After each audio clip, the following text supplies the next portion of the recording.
نادر شاہ ایک ظالم انسان تھا. جب وہ دلی میں قتل عام کر رہا تھا اور انسانیت کو شرمسار کر رہا تھا، کسی میں اتنی ہمت نہیں تھی کہ اس کو روک سکے. یہاں تک کہ اس کے منہ لگے افسر بھی اس کے سامنے جانے کی ہمت نہیں جٹا پا رہے تھے.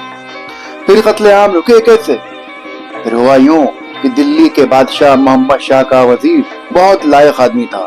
وہ اپنی جان کی پرواہ کیے بغیر غصے میں تمتمائے بیٹھے ہوئے نادر شاہ کے سامنے جاتا ہے اور فارسی کا ایک شعر پڑھتا ہے: کسے نماز کی دیگر بتیغ ناز کشی، مگر کی زندہ کنی خلق روا باز کشی. اس کا مطلب یہ تھا کہ تیرے عشق کی تلوار نے اب کسی کو زندہ نہ چھوڑا. اب تو تیرے لیے اس کے سوا اور کوئی راستہ نہیں ہے کہ تو مردوں کو پھر جلا دے اور پھر انہیں مارنا شروع کرے. اسے سن کر اس قاتل نادر شاہ کے دل میں انسان جاگ اٹھا.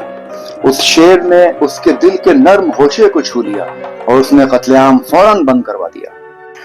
اسی طرح کا ایک واقعہ نیپولین کا بھی ہے. نیپولین نے جب ایک زخمی انگریز فوجی کو ایک چھوٹی سی ناؤ کے سہارے سمندر پار کرتے دیکھا جو اپنی جان بچا کر بھاگ رہا تھا، پھر فرانسیسی فوجی اس کو پکڑ کر نیپولین کے سامنے پیش کرتے ہیں. نیپولین اس سے پوچھتا ہے: تو اس وشال سمندر کو اس کمزور چھوٹی سی ناؤ پر کیوں پار کر رہا تھا؟ تو اس انگریز نے کہا: اس لیے کہ میری بوڑھی ماں گھر پر اکیلی ہے، میں اسے ایک بار دیکھنا چاہتا تھا. یہ سن کر نیپولین کی آنکھوں میں آنسو چھلچلا آئے. نیپولین میں انسانیت جاگ اٹھی اور اس نے اس فوجی کو فرانسیسی جہاز پر بٹھا کر انگلینڈ بھیج دیا.